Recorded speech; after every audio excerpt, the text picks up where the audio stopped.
Good. We have another clipper. So I have a clicker here to grab a AAA battery. Good morning, everyone. We'll get started. Welcome. My name is Dr. Eric Kaler. I'm the founder and manager here at Physical Achievement Center. You're going to find out a little bit of Big Cheese, whatever you want to call me. The format today will be pretty simple. I'm going to provide some information to you about who we are. I want to find out about you and what brought you to the workshop and what your concerns are. And I would like to then go into some information in terms of what sort of things contribute to back pain, help you understand a little bit about the anatomy. Then we're going to have a chance to see what we call a 5-minute miracle, and that is a assessment and intervention for dry needling. I'm sorry, for low back pain. And then we're going to talk about next best steps afterwards. Sound fair? Yes. Okay, perfect. So one bit of housekeeping. Restroom is down the hall, 2 doors to the right. Thank you. Thank you. And everybody's got their coffee, tea, notes, everything. All right, so you can take notes if you wish. And so if we can kind of fiddle with this to see.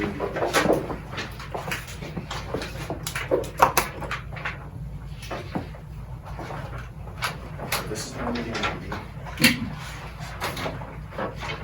This one not that. That's a good sign. Oh, that's mouse.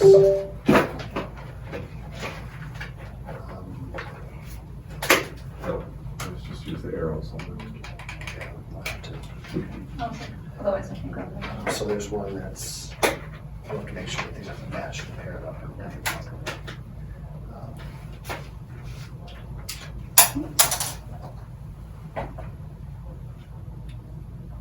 I'm being very calm right now because, you know, Okay. some days I want to just take a chunk across the room. All right, so at Physical Achievement Center, we help people achieve greater mobility and strength for their active life without medications, drugs, and surgeries, even when nothing else has worked. That's been our mission since we opened the door over 6 years ago, and it remains our mission now. So a little bit about me. I've got over 33 years of experience. I trained as a fellow with the American Academy of Orthopedic and Manual Physical Therapy, which is a mouthful. Basically what that means is I did an in-depth study over a 3-year period to find the best clinical care and the best research support to get pain relief from head to toe. 1% of physical therapists get that sort of training. From that training information combined with clinical experience, that's what compelled me to basically look around and say, what the flip is going on? We have an opportunity to help lots of people. Individuals are not being offered their best opportunity. I'll get a little bit more into that for recovery. Dr. Jessica is specially trained in spinal and upper extremity and lower extremity joint mobilization. She's currently a fellow in the American Academy of Orthopedic and Manual Physical Therapy. She's a certified vestibular therapist specializing in dizziness and balance. And she's a certified dry needling practitioner. A couple other practitioners we have here is Dr. Rebecca. Dr. Rebecca has over 10 years of clinical experience. She's a fellowship in applied movement science in Gary Gray. She's helped a number of cases in the area and is also a certified dry needling practitioner. Courtney's a physical therapist assistant with over 6 years of experience. She's specially trained in pain relief and sports recovery massage, certified spine specialist, certified upper and lower body specialist. Robin has over 25 years in the medical field. She's registered and licensed in radiology and computer tomography.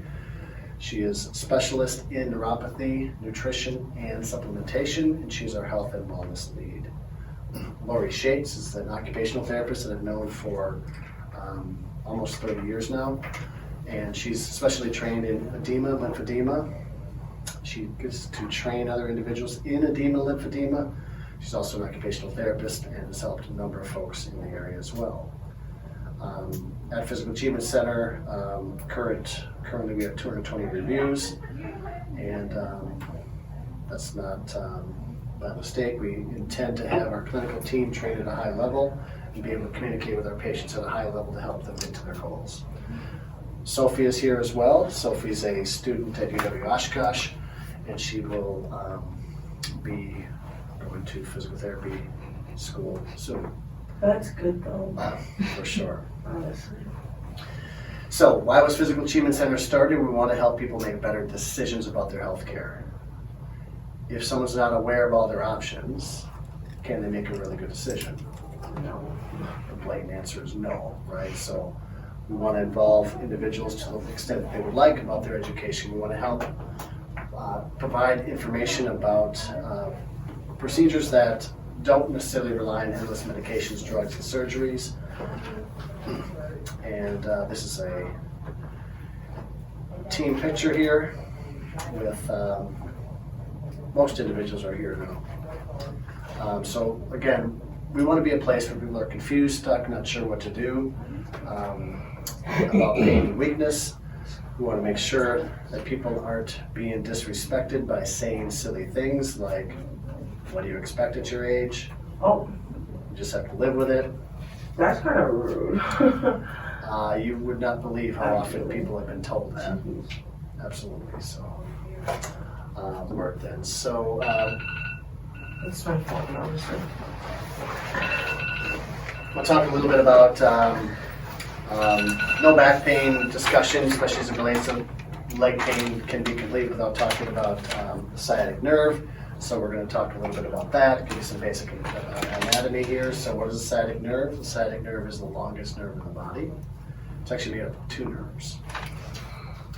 Sciatic nerve comes from the back, and when it's bothersome, irritated, or pinched, it can cause leg pain, tingling, weakness in the leg. Sometimes you can express a feeling of heaviness, and certainly it can at times cause weakness.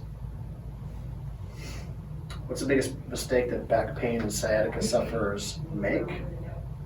They do nothing. More back pain and sciatica rule, the longer you've had pain and problems, the longer it's going to take to get relief. There's typically no benefit in waiting. Second biggest mistake is they tend to mask it with over-the-counter non-steroidal anti-inflammatories, braces, pain, gels, creams, lotions, prescriptions, NSAIDs, and special muscle relaxants and opioids. So then what are you supposed to do? Like, if you put the cream on and you feel like you can move better, like, are you just not supposed to put the cream on? And then you're supposed to, like, feel really restricted? So we'll get to that, right? Okay. So if you just simply stop and masking it, you're ignoring holistic comprehensive treatment that manages all aspects of lower back pain in the hope for a single solution to get by, Yeah. while missing out on your activities. Yeah. And relying exclusively on surgery or injections to get you back to your active life. So there's three ways to handle pain. One way is to ignore it. Sounds like an excuse. Second way is to alter it. That is to mask it. Third way is to properly handle it. We'll talk about what that looks like and how we handle it here. So we're going to run through and talk about the most common causes of lower back pain and sciatica. There's going to be a number of issues we're going to talk about. And some of this information I'm pretty certain will be new to all of you. Herniated disc. Herniated disc symptoms. Those individuals suffering from a herniated disc are likely going to have pain that increases with forward bending, twisting, sitting, coughing, or sneezing. Sciatic pain is oftentimes really sharp and runs down the leg. Herniated disc sufferers tend to be thought of as being 40 years and younger. Well, that's not entirely true. And people can get relief with backward bending or standing. Those are some indications that it might be a herniated disc problem. So you'll see a diagram of the vertebrae here. So ordinarily the space between the two vertebrae, as indicated by this blue in here in the disc, it's usually an even space. That disc can become irritated with contents of the disc pushing out into the space that is occupied by the nerves. The nerves you can think of coming up and down the spinal column kind of like the two-way direction of Highway 41 with on-ramps and off-ramps. If that Highway 41 were to narrow, like during construction, that's what a disc problem can do. It can narrow the amount of flow of information that goes down the nervous system. Arthritis or stenosis symptoms. So arthritis can cause a thickening of the joints and around the joints and the bones. And the thickening of those bones can cause a constriction of the space that those nerves pass through to. Individuals with arthritis or stenosis-like symptoms are going to have pain primarily with standing and walking. Stenosis generally affects people age 50 and over. They oftentimes get relief with sitting, and oftentimes relief with leaning on a cart. Again, as people lean forward, there's going to be a little bit of an opening through that space, a little bit increase that may afford them some relief. There's an assumption that people with stenosis, if they can't stand upright, that's because of the stenosis, and oftentimes there's multiple other areas that are causing that as well, and we're going to be talking about some of those. Muscle instability, this is a curious one. So a little bit of background information. The diagram on the top shows pictures of mostly large movement muscles you'd see in a well-developed bodybuilder, right? Those are muscles of movement. The muscles in the bottom picture are the muscles of posture. Muscles of posture are very deep to the spine.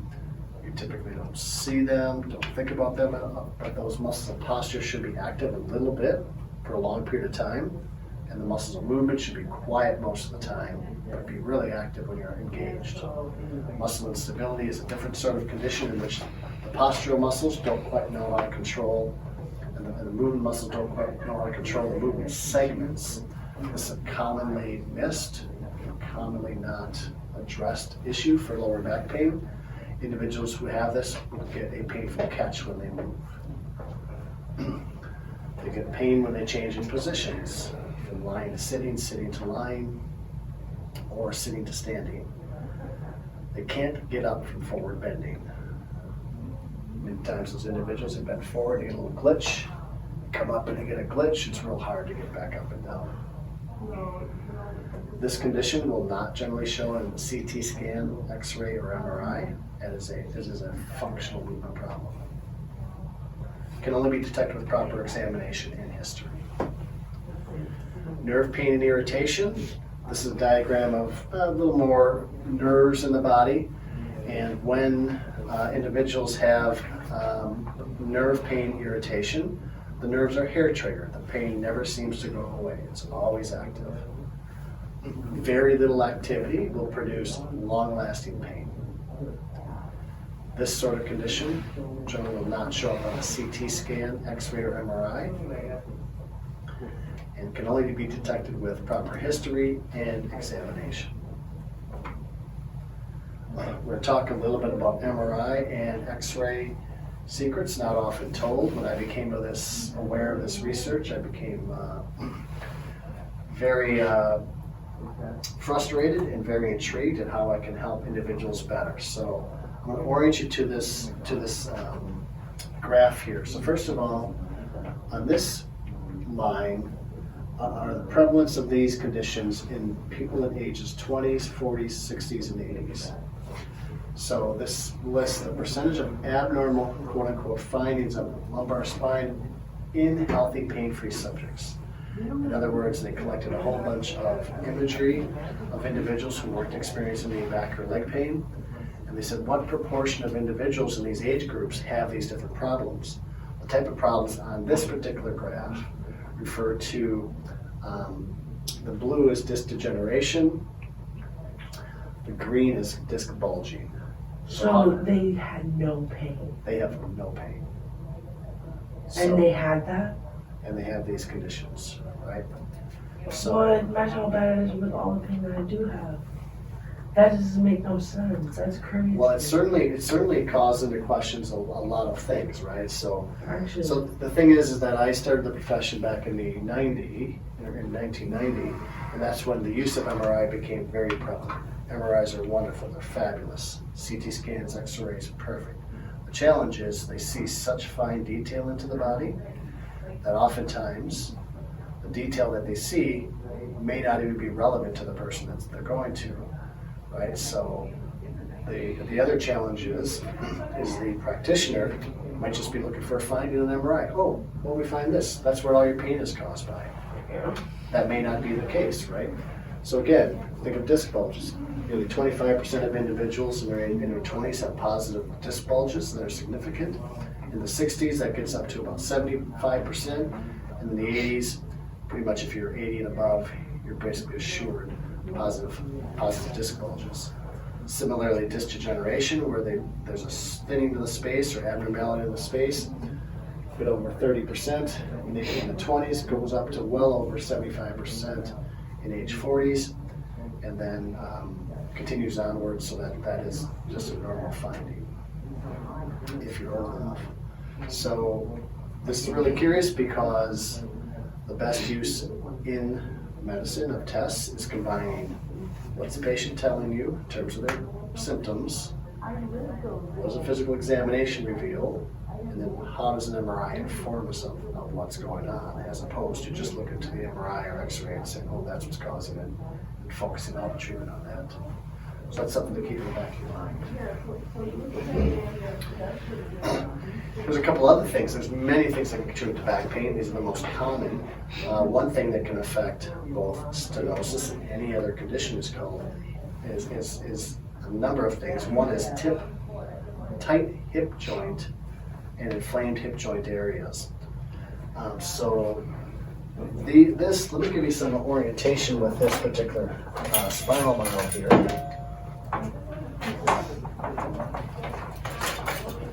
This is a spinal model. On the left-hand side are painted aspects of the muscle's origins and insertions. And the right side, there isn't that, right? So the lower back, you have 5 lower back vertebrae, you have 12 vertebrae attached to ribs, and then you have the pelvis. That consists of the sacrum bone in each side of the pelvis. And this pelvis connects to the hip joint. So you take a look at the close relationship between the hip and the lower back. Right? They're fairly close. Not only fairly close in terms of the anatomy, they're related directly in terms of a lot of function. For instance, see these dots here? These are the insertions for a particular type of muscle called your hip flexor muscle. The hip flexor muscle comes down, attaches to another aspect of that hip flexor muscle, comes down and attaches to that hip. That hip flexor is out of balance. That is going to pull your spine forward and cause aggravation.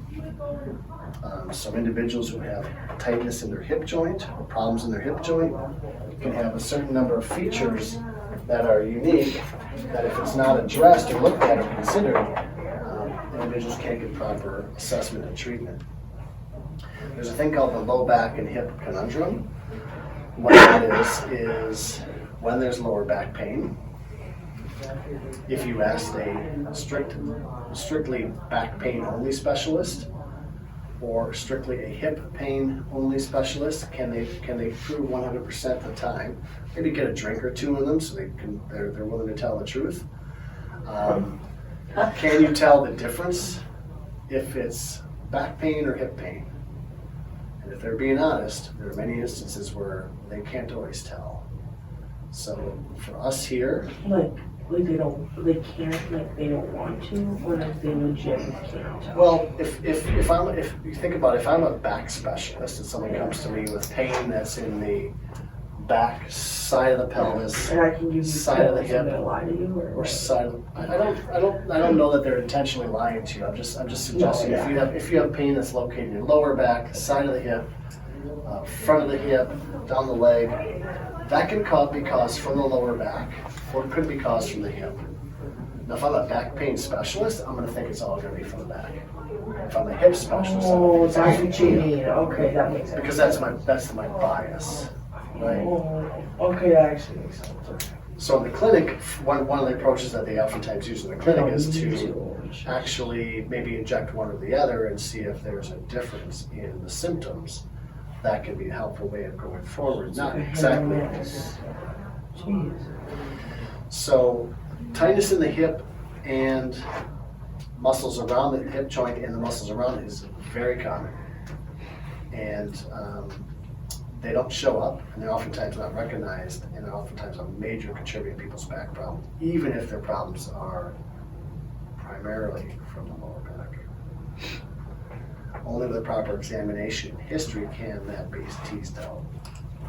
There's a special kind of condition called thoracolumbar junction syndrome, otherwise known as Main syndrome, called after the physician who coined the term nearly 100 years ago. This does not show up on a CT scan, X-ray, or MRI.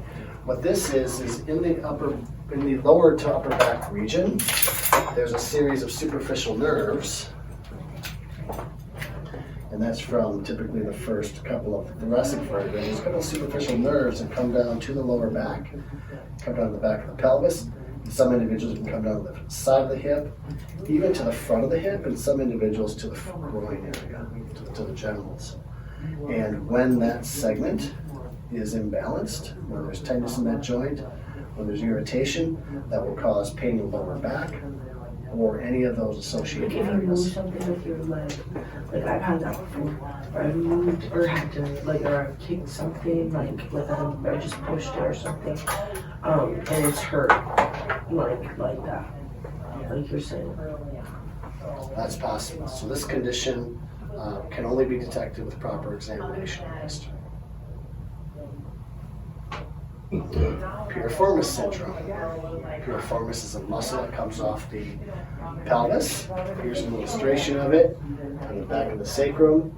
It comes over to the upper leg bone, and the sciatic nerve here either comes right next to it, or in some instances, even parts of that for individuals, and there's some individuals who their nerve to their leg actually pierces or goes through a portion of that muscle.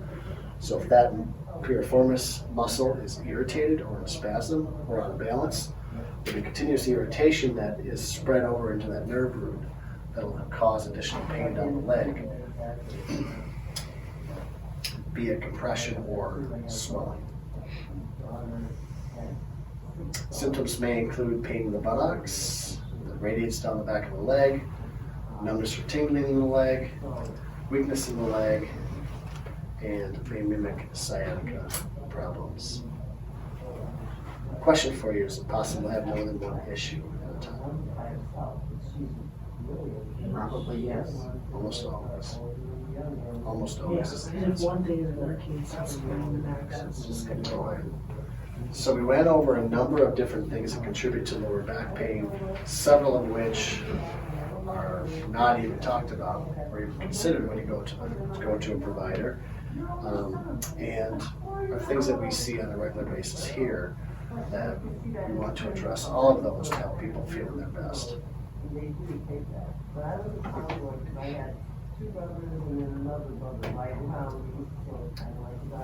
So the next part of this is what we call the 5-minute miracle. The 5-minute miracle is it's a chance for you to see what a sample of how an individual is assessed, treated. We'll even do an intervention today to see if we can't generate some sort of change in how you move. Oh yeah, the last boy was To give you an idea of what goes on here. Let me get the table ready.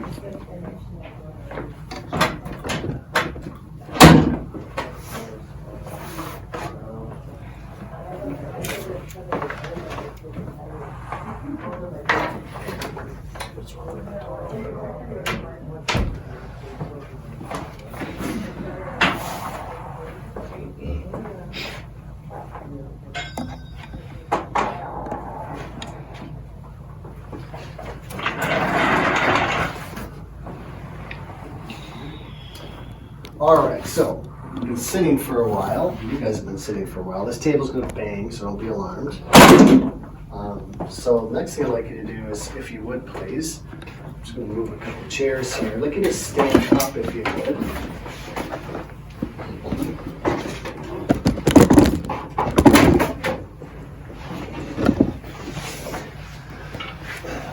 we'll do a test. These chairs a little bit here.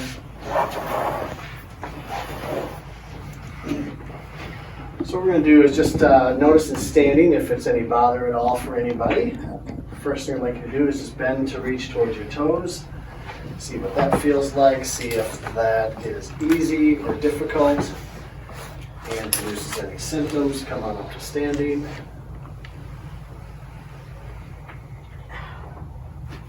You can take your right hand, slide it down the side of your leg as you bend sideways and see what that movement is like. And come back up and notice how that movement compares with the other movement. Who here notices a difference between the right and left side? Yeah. And then put your hands in the small of your back. Press your hips forward. Bend backwards. Let them. And who here has significant trouble with that?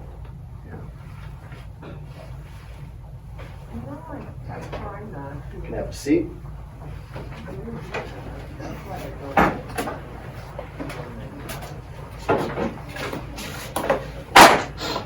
So this is where it gets fun. So I'm going to select somebody to choose to try to work with, and take a look at some basic actions and how individuals move.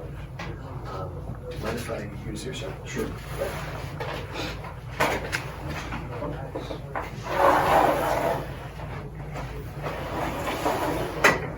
All right. So remind us again how long this has been bothering you. And, About a year and a half. yeah, you just kind of came on one day. We're Yep. stepping on I one day. came on the sidelines. Before that, I was active, I was running,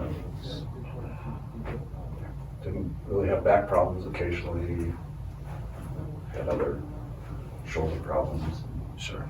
knees that were livable. And then how is this affecting your life right now? Reduced movement, I don't work out as much because it's painful, and it's even painful sleeping, rolling over, but hadn't been so much problem. Got it. When it gets to sleep, then it's a problem. And then what type of treatments have you had? So I've had chiropractor,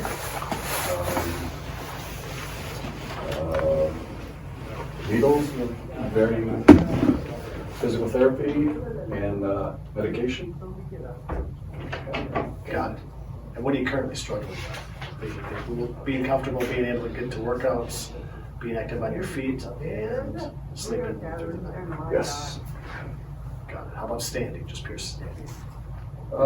Standing's okay, but long periods, kind of a new development.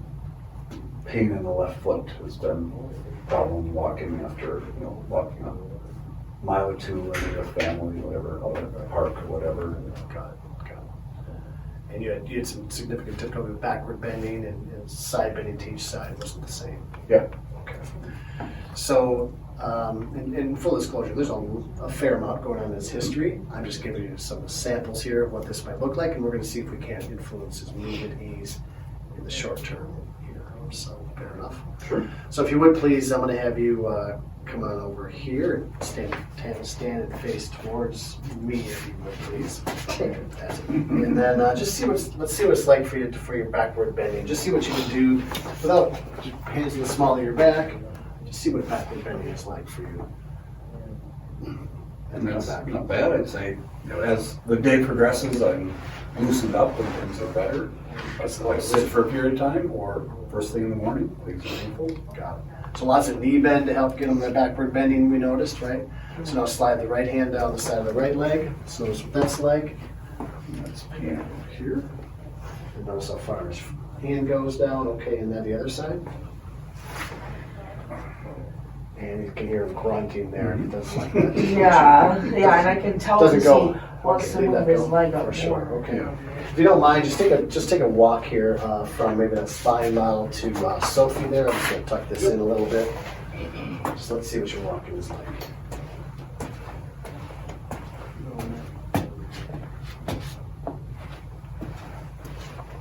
What type of work do you do right now, sir? Office work, so otherwise I go out to factories, I help big companies save energy. Got it. Okay, fair enough. Tell you what, have a seat here if you would, please. Lie and then lie in your back. What I'm going to do is I'm going to start to assess a couple of key structures. First of all, starting with his hips, just to see what that's like. Talked about a hip low back conundrum. We want to see what contribution it has to his issues. So right now, do you have any symptoms in your feet? Just the left foot is numb. Left foot is numb, meaning you don't feel as much, or do you feel some tingling? What is it? Tingling, kind of as if it was, I don't know, you get real cold, numbness kind of, yeah. Feels abnormal, we'll give it that. Got it. Fair enough. All right, I'm just going to allow me to move here. I'm just going to assess hip mobility. So if you can move the camera. Yep. To allow her to go through. If you can move the camera to allow her to go through. All right. So upwards. That's about how much mobility we'd expect. Not a lot going on there. That's fairly tight. You can see much more mobility in this one. Any change so far in symptoms in your left foot? No. Okay. And let me know if there's any change. No? Lift. Do you have numbness as much? It's reduced. Yeah, I think so. Lift your head, look at your knee. And lower your head. Does that increase the symptoms in your left foot? No. Okay. So it's testing for the effects of a disc bulge there. So far, we've got some tightness through that hip joint. We're going to take a look at the other side.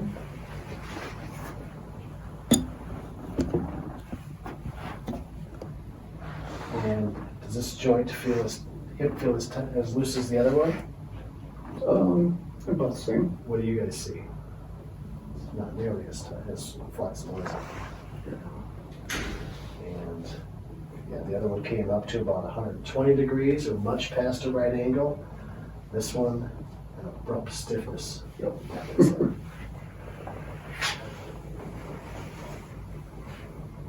That click at the end. Click, show me where that click was. What part of your body? Oh, here. Okay, fair enough. And we're going to assess what it feels like with this. A change in tingling in your foot. A very tight calf, but tingling is definitely still there. Lift your head, look at your knee. Any change in symptoms there? I feel tightness through here when I do that. Got it. Nothing, no change in the foot. Okay, come back down. So, oh, excuse me. So we'd have to admit that he's got a complex condition. In a formal session, there'd be a bit more questioning and there'd be a bit more extensive intervention. This is what I know so far. We know that his hip joint on his right side isn't overly flexible, but could be much more flexible. The hip joint mobility on his left side is much different than on the right side. That's a significant imbalance and difference. His symptoms are on the left side. Talks about getting stiff in the morning, tends to loosen up over time. We know at the very least that this is contributing to his problem. I'm not saying if we treat this hip, that's going to take away all his problems, but in the absence of getting that hip balanced with how active he is and wants to be, that's not going to be a good idea, right? So from a functional perspective, we're going to see if we can help to loosen that up. Fair enough? Yep. So the thing about these, you never know what we're going to get, right? So what I'm going to do here, if that's okay with you, is I'm going to do a little bit of lengthening through your hip joint to start to loosen up that hip joint a little bit with some gentle hands-on work. We call this manual therapy. So everything's going to be tested, safe, and just let your leg relax here as best you can. So what I'm doing is I'm just cradling the weight of his leg, giving it a little bit of traction.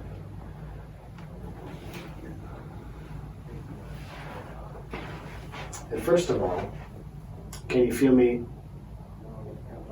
providing a little stretch sensation Yes. through your hip and lower back? Comfortable? Yes. So he's got a fair amount of muscle tension and guarding going on there, which this is the first time he and I met. Number one, he's getting his leg pulled in a crowd of individuals that are new to him, so he's a little nervous perhaps. And all So you ladies. can feel that. Are you saying that? You can feel that? Well, I can feel That I'm that, tight. Yeah. I can feel that he's kind of fighting me a little bit, right? He's not quite on board. I'm gonna grab a little roll for that, just to make it easier for me, number one, and to help him relax. Oh, excuse me. I know when I'm nervous at work, I take deep breaths like I'm scared, so I'm like, I can't focus.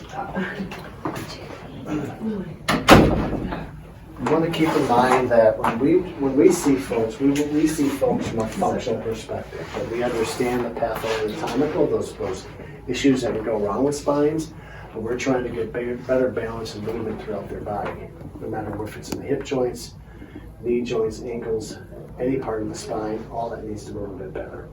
So I think he's a little more at ease with this leg resting up on there, and it seems as if, to me, as if we get a little bit more ease in that hip joint.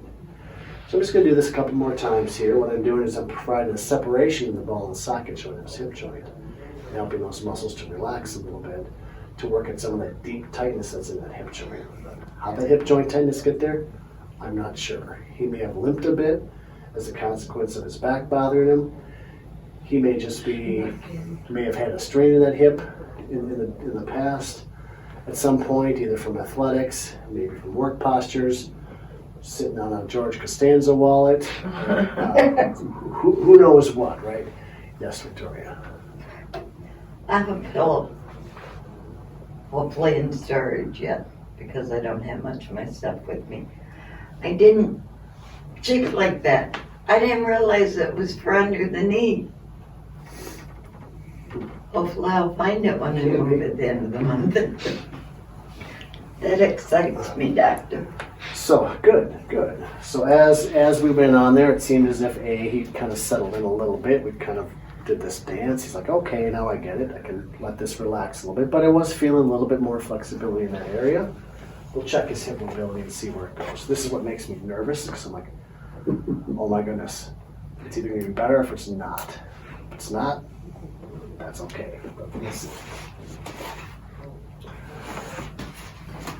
So, at least you're honest saying that. Saying that a little bit. It would make me nervous too. So what do you see with this audience now? More What do you feel? Feels like it's flexible. Quite a bit more flexible, right? Looks like it's more easier. So we can see it, I can feel it, he can sense it, check, right? Again, could be that it has nothing to do with his lower back pain. I highly doubt it. It's not probably the only thing going on with his back pain. What we're going to do now is I'm going to have him back in leg pain. Have you come up to sitting. Just sit for a moment, swing your feet around.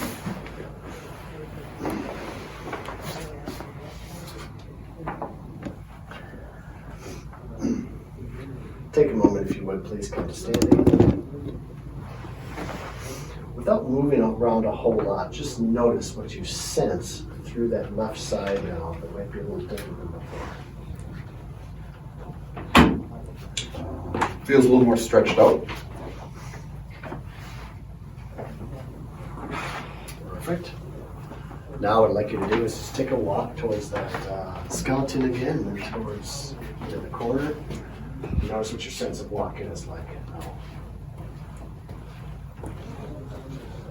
Just initially I felt wobbly, but Felt a little different, yeah?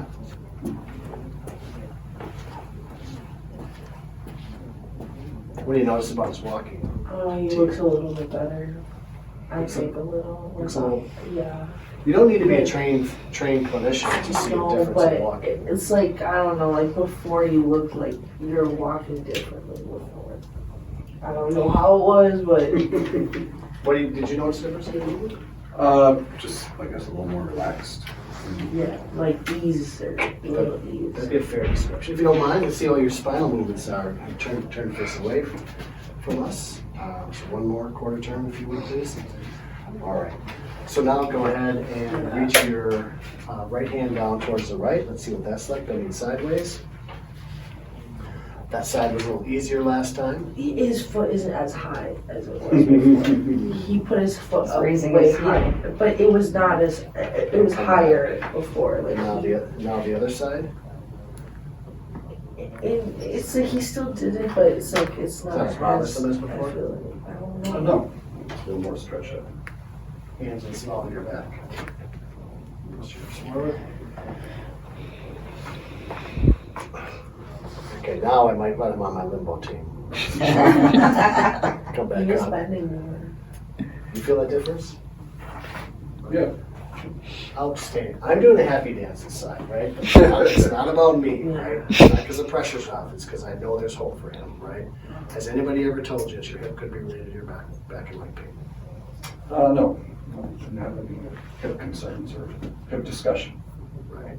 So that is standard assessment here at the clinic because of how often it's involved. And we notice if we just treat where the yowie is, well, I got pain here, just presume it's from the disc.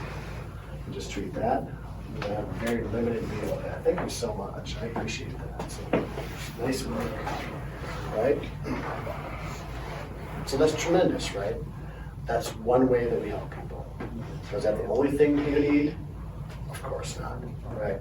So we're going to talk about what that looks like. So first of all, I'm happy that it can be affected with hands-on conservative work because if some, like even our first stab at this, get you that nice of results, imagine what more dedicated focus and attention to other areas combining those might do, right? So that's tremendous.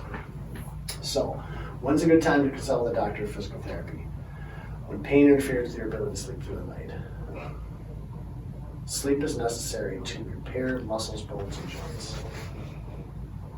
Let me repeat that. In a certain part of the stage of sleep, it actually allows your body to repair physical structures in addition to helping our mental and emotional needs.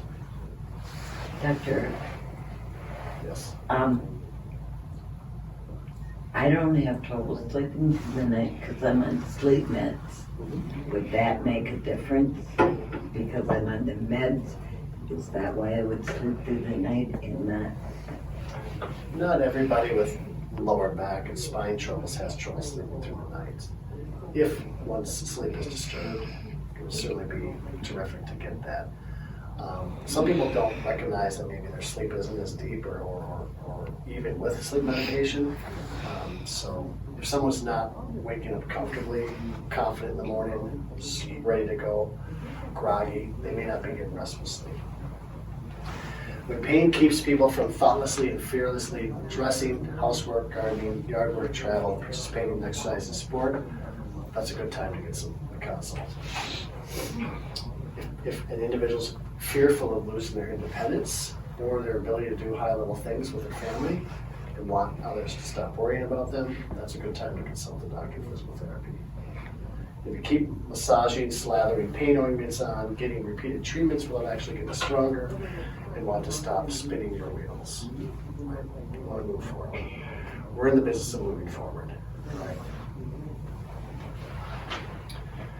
And if you're interested in minimizing drugs, injections, and surgery, and want to eventually learn to self-manage and not be reliant on others for muscles, bone, and pain relief.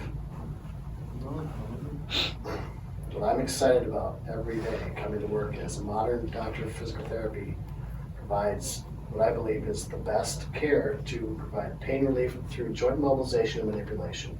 We did a joint mobilization technique here of the hip joint. We also mobilize a little bit of a couple of the lower back vertebrae as we're doing the traction. That's one thing that we do. We can also provide deep massage work for muscles that are affected to provide increased mobility.